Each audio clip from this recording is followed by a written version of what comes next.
Olá pessoas, espero que estejam todos bem.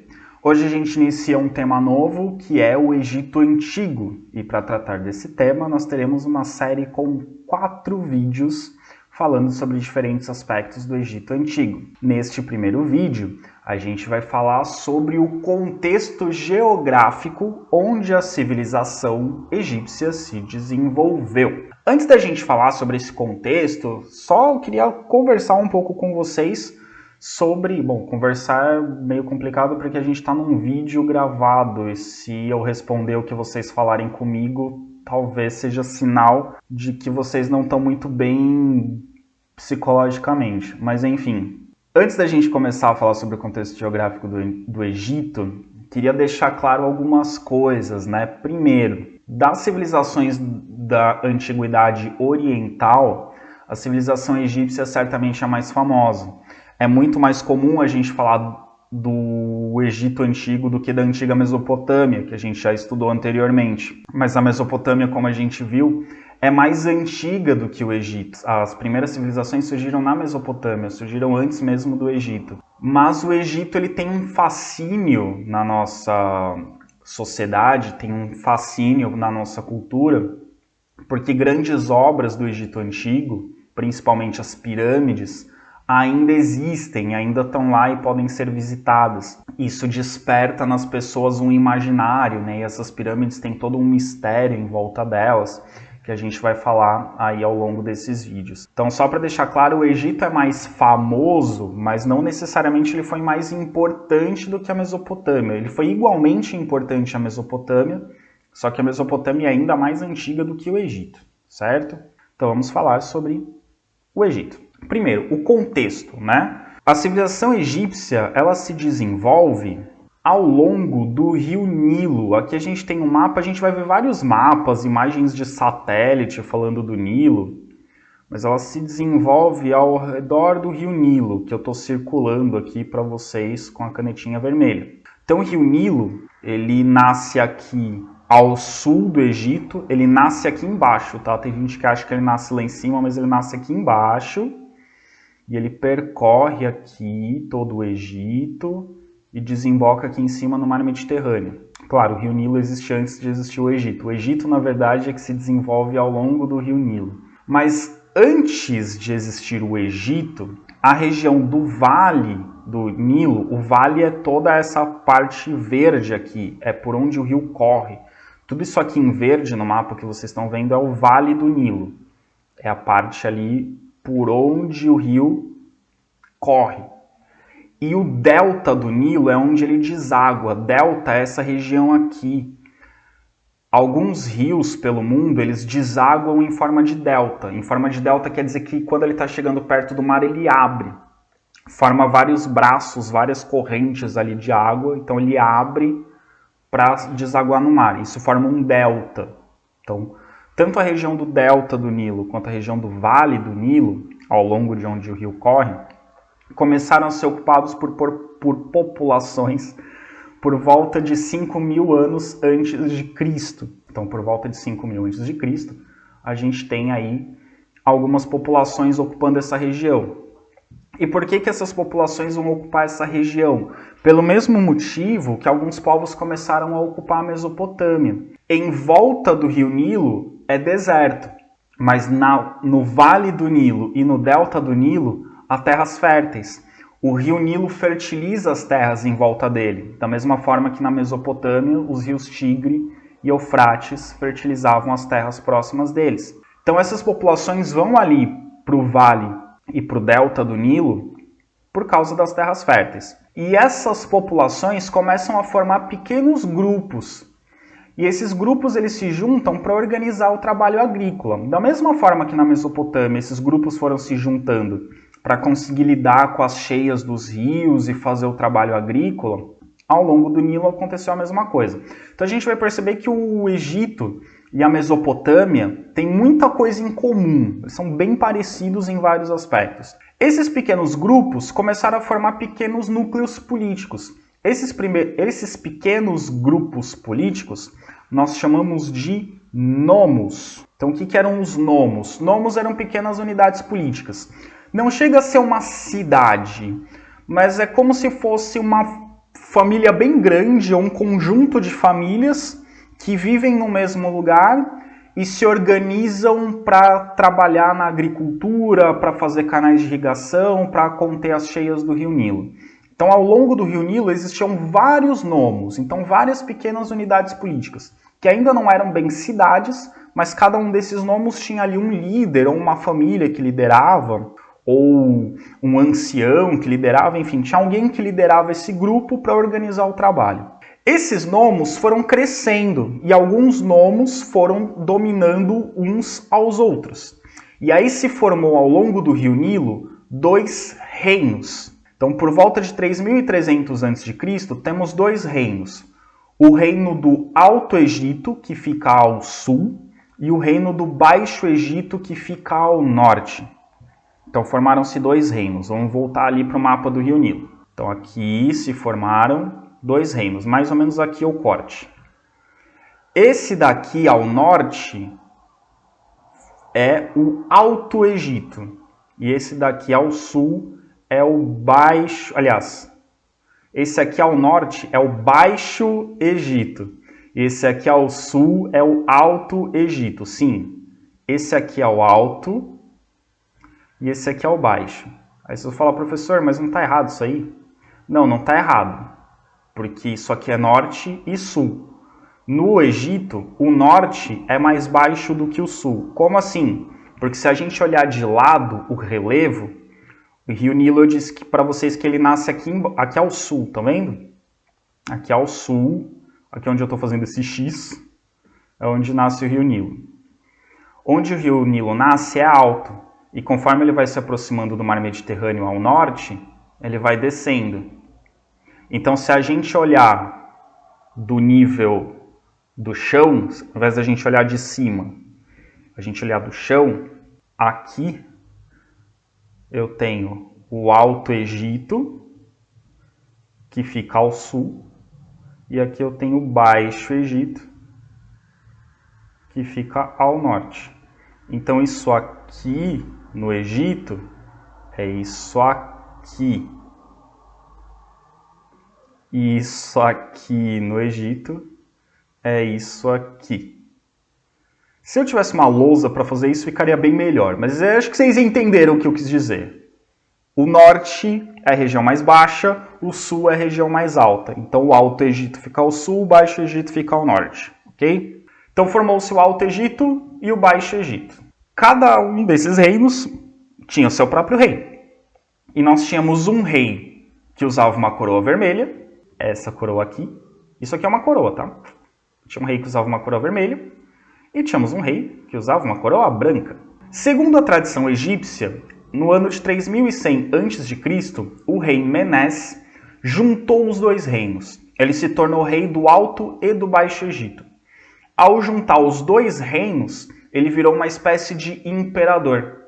E os egípcios chamavam seus imperadores de faraó. Então, faraó é o imperador do Egito. E como ele era rei do Alto e do Baixo Egito, ele usava as 2 coroas ao mesmo tempo. Então, a coroa do faraó no Egito nada mais é do que a união da coroa do Alto Egito com a coroa do Baixo Egito. Então, essa imagem aqui representa o rei Menes, unificando os 2 reinos do Egito. E aí surge o Império Egípcio, surge o governo dos faraós, surge o Egito como nós conhecemos, como nós imaginamos hoje. Então, por volta de 3100 a.C. Então, aqui nós temos, né, a explicaçãozinha. Professor, qual que era do Alto e qual que era do Baixo? A branca é do Alto Egito, a vermelha é do Baixo Egito, as 2 coroas juntas é o Egito unificado. Professor, precisa saber de cor? Não, nem eu lembro de cor qual que é do Alto Egito e qual que é do Baixo Egito. Mas só para vocês saberem que eram 2 e quando junta, vira um império só governado por um faraó. Ainda falando do contexto geográfico, isso aqui, pessoal, é uma imagem de satélite. Vocês conseguem ver muito claramente aqui o Rio Nilo. Não está pegando o Rio Nilo inteiro, só uma parte. Vocês conseguem ver muito claramente. Só que aí alguém pode me perguntar, professor, mas o rio é água, não devia ser azul? Ele está verde. Bom, na verdade o que vocês estão vendo verde aqui no mapa são as terras fertilizadas pelo Rio Nilo. Então vocês estão vendo a vegetação que cresce em volta do Rio Nilo. Então percebam que o Rio Nilo promove uma vegetação muito importante, muito densa, no meio de um grande deserto. Tudo isso aqui que vocês estão vendo, gente, é deserto. Tem um pouquinho de terras férteis mais para cá, mas a grande maioria disso aqui é deserto. Então é uma região com poucas chuvas, como é deserto, tem calor intenso durante o dia, faz muito frio durante a noite. A gente sempre imagina o deserto como um lugar muito quente, mas ele é muito quente durante o dia. Durante a noite chega a fazer temperaturas negativas, então são temperaturas extremas, é muito quente e de repente fica muito frio. O ar é muito seco. Com todas essas características, a agricultura fica muito difícil, quase impossível, eu diria. Só que graças ao Rio Nilo, graças às cheias do Rio Nilo, as terras perto dele ficam férteis. Então o Rio Nilo torna possível a agricultura numa região desértica, da mesma forma que o Tigre e o Eufrates faziam na Mesopotâmia. Então, da mesma forma, ele fertiliza as terras com nutrientes, com a matéria orgânica que ele carrega. Na época das chuvas, ele aumenta de volume, causa inundações. Quando passa a época das chuvas, ele volta para o seu leito normal. E a terra que havia sido inundada antes é fertilizada pelo Rio Nilo. Então o Rio Nilo ele torna a agricultura possível. E de certa forma é o Rio Nilo que torna possível o desenvolvimento da civilização egípcia. Por isso os egípcios davam muita importância para o Rio Nilo. Eles consideravam o Rio Nilo uma divindade, eles adoravam, cultuavam o Rio Nilo como se ele fosse um deus. Essa relação do Rio Nilo com a civilização egípcia era chamada pelos historiadores da Grécia Antiga de uma dádiva do Nilo. Então, os historiadores gregos diziam que o Egito era uma dádiva do Nilo. O que isso quer dizer? Que o Rio Nilo deu de presente para os egípcios a civilização egípcia. Que os egípcios não teriam conseguido fazer a civilização deles se não fosse o Rio Nilo. Então, é como se a natureza tivesse dado a civilização para os egípcios. Né? As suas enchentes fertilizavam as margens com esse lodo que ele carregava, cheio de matéria orgânica. E isso fez com que a civilização egípcia se organizasse toda em função do rio. Então o calendário egípcio era organizado com base nas cheias do rio. Os meses, as épocas do ano, as datas eram marcadas tendo em vista as cheias do Rio Nilo, para eles saberem o momento certo de fazer a plantação e a colheita, para que eles fizessem a plantação depois das cheias, fizessem a colheita antes das enchentes, porque senão iam perder as plantações, e na época das enchentes era a época de fazer os outros trabalhos que não eram ligados à agricultura. Então toda a organização da vida era feita com base nas cheias do Rio Nilo. Outro referencial que eles tinham para o calendário era a estrela Sírius, que é uma estrela que aparece no céu numa determinada época do ano. Ela aparece em pontos diferentes do céu em diferentes épocas do ano. Então, as cheias do Nilo e a observação astronômica eram as referências deles para o calendário. E esse calendário era organizado mais ou menos assim. Mais ou menos o que equivale no nosso calendário aos meses de julho e entre setembro e outubro, né, de julho até final de setembro, começo de outubro, é a época das cheias. Então chove, o rio inunda.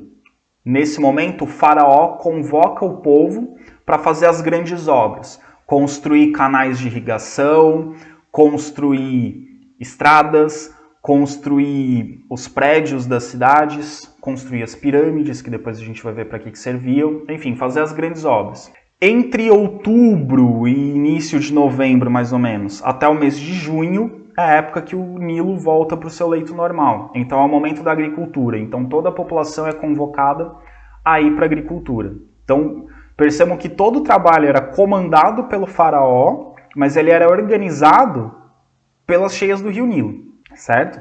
Então, como vocês estão percebendo, era necessário uma grande organização, daí a importância do faraó, ele era o líder, era quem comandava essa organização do trabalho, e também tem uma grande importância o trabalho das pessoas, né? As pessoas que vão trabalhar na agricultura, que vão preparar o solo, que vão construir os canais de irrigação, que vão plantar, que vão colher, enfim, que vão construir as cidades. Então, existe um grande trabalho. Por isso a gente questiona hoje em dia, será que realmente o Nilo foi o Egito era uma dádiva do Nilo? Quer dizer, os egípcios só receberam do rio Nilo a civilização deles? Ou a civilização egípcia é fruto do trabalho dos egípcios? Tinha o rio, ok, o rio ajudava, o rio permitia que eles plantassem ali naquelas terras férteis. Mas será que sem o trabalho eles conseguiriam construir as cidades, construir os canais de irrigação, fazer as plantações, desenvolver a civilização? É claro que não. Então, na verdade, o Egito, a civilização egípcia, não é um presente que eles ganharam do rio Nilo. O rio Nilo é extremamente importante, mas a civilização egípcia é fruto do trabalho humano. O trabalho de várias pessoas ao longo de várias gerações tornaram a civilização egípcia possível. Tudo bem? Esse poema, pessoal, é um poema egípcio, um poema do Egito Antigo. Não sabemos quem foi o autor. Provavelmente esse poema foi encontrado num túmulo, talvez de um faraó, de um sacerdote. Mas esse poema diz o seguinte: Salve, ó Nilo, ó tu que vens em paz para dar vida ao Egito. Regas os campos, fazes viver o gado. Dás de beber a terra, Deus dos grãos, Senhor dos peixes, Criador do trigo, produtor da cevada. Percebam que esse poema trata o Nilo como se ele fosse uma pessoa. Salve, ó Nilo. Então, como se o rio Nilo fosse uma pessoa. Mas mais do que uma pessoa que dá várias coisas para os egípcios, incluindo a vida, e que faz várias coisas, né? Rega os campos, faz viver o gado, dá de beber a terra, ele também é uma divindade. Deus dos grãos, Senhor dos peixes, Criador do trigo, produtor da cevada. Então o rio Nilo era tratado como um deus, ele era sagrado, ele era uma divindade. Então era dessa forma com que os egípcios viam o rio Nilo. Ele era um deus, ele era uma divindade. Bom, assim como na Mesopotâmia, o rio fertilizava as terras, mas ao mesmo tempo, essas terras fertilizadas precisavam de uma grande organização do trabalho. Então precisava de um esforço coletivo. Como eu disse, o faraó tinha esse papel. Ele era o grande líder, o grande senhor, o administrador de todo esse trabalho. Então, essas terras fertilizadas pelo rio, essas cheias, todas essas graças que eles recebiam do rio Nilo, precisavam, na verdade, de um grande esforço coletivo para ser trabalhado. Então, os egípcios precisavam construir os canais de irrigação para levar a água do rio Nilo a outros pontos para fertilizar mais terras e também construíam reservatórios de água, também para abastecer outras regiões onde o rio não chegava, assim a civilização pode crescer. Esse grande trabalho de construção de canais e reservatórios de água fez com que o cultivo aumentasse. Então eles conseguiram aumentar a área cultivada e, consequentemente, aumentar a produção. Com uma produção maior, você tem mais alimentos disponíveis e isso ajuda no crescimento da população. Então, a população egípcia, a civilização egípcia foram crescendo graças a essa organização do trabalho, que permitiu que mais pessoas se alimentassem, mais pessoas sobrevivessem naquela região. Além dessa grande organização, os egípcios tiveram algumas inovações tecnológicas que ajudaram no trabalho, como, por exemplo, eles tinham arados feitos de madeira puxados por bois, como a gente vê aqui nesta imagem. Os egípcios não eram muito bons em desenhar bois, né? Esses bois aqui estão meio esquisitos, mas enfim, são bois. E aqui a gente tem o arado de madeira sendo puxado por bois. Isso é uma inovação tecnológica importante da antiguidade, tá? Não era todo lugar que tinha. E o arado, ele ajuda a oxigenar a terra, né? Ele vai abrindo sulcos, né? Vai abrindo espaços na terra, vai revolvendo a terra para ela ser oxigenada. E ela sendo oxigenada facilita o desenvolvimento das plantas que são ali plantadas. Além disso, eles usavam foices de madeira com a lâmina feita de sílex. Sílex é uma espécie de uma resina que eles usam para fazer as lâminas. Então aqui a gente tem um homem e uma mulher. E é interessante perceber que homens e mulheres faziam as mesmas atividades no Egito Antigo, tá? Não tinha muita divisão por sexo do trabalho, mas isso a gente vai discutir num outro vídeo. Um camponês e uma camponesa colhendo trigo. usando aqui a foice de madeira e sílex para colher esses vegetais. Então eles tinham algumas inovações tecnológicas. O que os egípcios produziam? Basicamente, pessoal, eles produziam o que o Nilo permitia que fosse produzido. Vocês vão ver que quase todas as atividades econômicas, quase todos os produtos têm a ver com o Rio Nilo de uma forma ou de outra. Por exemplo, na agricultura eles plantavam grãos, como trigo e cevada. Aí tem a ver com o clima, tem a ver com a qualidade do solo. O trigo e a cevada, os grãos, eles são muito comuns em vários povos da antiguidade, porque são alimentos resistentes que podem ser armazenados durante muito tempo e com eles é possível fazer vários tipos de alimentos, né? Alguns podem estar aí se perguntando, professor, cevada é a mesma que faz a cerveja? Sim. Os egípcios produziam cerveja? Sim. Era igual a cerveja que existe hoje em dia? Não, mas o princípio é parecido, era uma bebida alcoólica. Mas a gente vai falar das bebidas daqui a pouco. Eles produziam também lentilha, ervilha, que também são grãos, verduras de vários tipos, frutas e linho. Linho é utilizado para fazer tecidos, então eles tinham muitos tecidos, roupas, lençóis, enfim, feitos de linho. E o linho é uma planta que se adapta bem ao tipo de solo e ao clima do Egito. Eles também criavam animais, vários tipos de animais, como porcos, carneiros, bois, patos e gansos. É interessante que no Egito não existiam galinhas. Eles criavam patos e gansos, mas eles não conheciam galinha. Não tinha galinha no Egito Antigo. E aí eu pergunto para vocês, por que não tem galinha, mas tem pato e ganso? Porque patos e gansos são aves aquáticas. E a produção do Egito Antigo é sempre ligada ao rio. Então não fazia sentido ter galinhas, fazia sentido ter patos e gansos. Eles também produziam mel, todo mundo sabe que mel é feito de abelhas, né? Vem das abelhas, quer dizer, o mel não é feito de abelhas, o mel é feito pelas abelhas, né? Enfim, corrigindo. Produziam vinho, então eles plantavam uva, faziam vinho a partir da uva, a cerveja, como eu disse ali da cevada, produziam papiro, eu já vou falar do papiro daqui a pouco, e tecido de linho e de pele de animal, enfim, também de outro, mas principalmente de linho. Papiro, pessoal, é uma planta. Eu vou mostrar ela daqui a pouco. O papiro ele é uma planta. Ele tem um tronco que parece um cipó. Eu vou mostrar as imagens daqui a pouco, tenham paciência. Ele tem um tronco que parece um cipó. Esse tronco que parece um cipó, primeiro, se você pegar ele e trançar um no outro, você já faz uns objetos trançados, tipo cestos, dá para fazer, enfim, dá para fazer vários objetos de artesanato com papiro. Se você pegar o papiro e prensar, ele vai formar uma espécie de uma pasta. E se você deixar essa pasta secar, vai virar uma coisa parecida com papel. E essa coisa parecida com papel que os egípcios usavam para escrever também é chamado de papiro. Então pode ser que vocês tenham ouvido falar do papiro como sendo aquele papel, aqueles pergaminhos egípcios. Também é chamado dessa forma. Os pergaminhos egípcios eram feitos de um material chamado papiro, que não é papel, mas é bem parecido. Eram feitos desse material chamado papiro, que tem esse nome por causa da planta de onde ele é feito, que essa planta também se chama papiro. E essa planta, o papiro, é uma planta que cresce normalmente em regiões úmidas, então ela cresce perto de rios. Por isso que perto do rio Nilo tinha muito, e eles usavam, os egípcios, esse papiro para muita coisa. Então, como aqui embaixo no artesanato, o artesanato egípcio era bem importante. Aqui embaixo, objetos feitos de papiro. Então eles pegavam o papiro ali, trançavam, faziam, por exemplo, cestos e utensílios variados.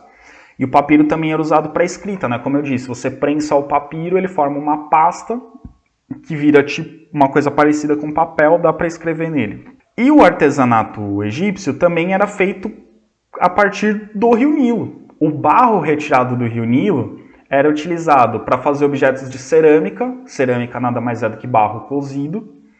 Eles faziam os tijolos de barro, do barro do Nilo, e as telhas das casas eram feitas também de barro do Nilo. Então percebam que o rio Nilo interfere na agricultura, interfere na criação de animais, interfere na produção de bebidas, interfere no artesanato e interfere na construção. Então realmente a vida do egípcio é muito ligada ao rio Nilo. Aqui a gente tem mais algumas imagens do trabalho, né? Aqui a gente tem uns camponeses trabalhando aqui com o trigo, que eles estão colhendo trigo. E aqui a gente tem outros camponeses, de novo o homem e a mulher. Aqui eles estão colhendo papiro.